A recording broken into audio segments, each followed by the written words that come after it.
അത് നമുക്ക് കുറച്ച് കരിയിലേക്ക് ഇട്ട് കൊടുക്കാം. അടിയിൽ കരിയിലിട്ട് കൊടുക്കാം. വെള്ളം ഇങ്ങനെ വാർന്നു. അത് കഴിഞ്ഞിട്ട് നമുക്ക് ഇത് മിക്സ് ചെയ്തിടണം. മണ്ണും ചകിരിച്ചോറും കൂടി മിക്സ് ചെയ്ത് കണ്ടോ ഗൈസ്. മണ്ണരേഖയുള്ള നല്ല സൂപ്പർ മണ്ണ്, നല്ല കറുത്ത കളറുള്ള മണ്ണ്. അതിലോട്ട് നമുക്ക് കുറച്ച് ചകിരിച്ചോറ് മിക്സ് ചെയ്യാം.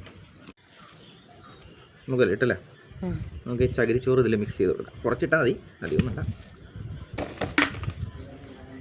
ബാക്കി നമുക്ക് ലെയറായിട്ട് ഇട്ട് കൊടുക്കാം.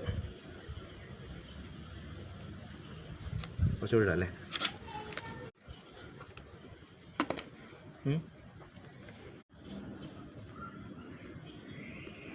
കുറച്ചുകൂടി ഇട്ടാലേ ചകിരി.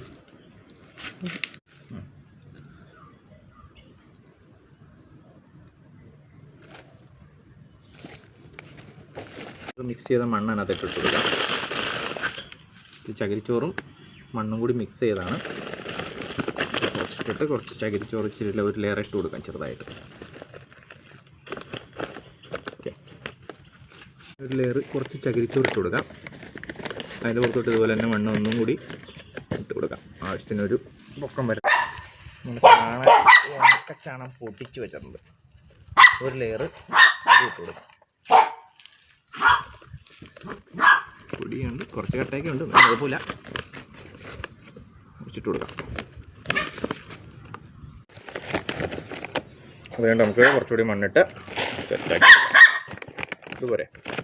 നമുക്ക് തക്കാളി ഉണ്ട്, ഇന്ന് മേടിച്ചാണ്. തക്കാളി ഉണ്ട്, പിന്നെ വഴുതനയുണ്ട്, പിന്നെ മുളക്, നല്ല നീളത്തിൽ വളരുന്ന മുളകുണ്ട്, പിന്നെ വെണ്ടയ്ക്ക.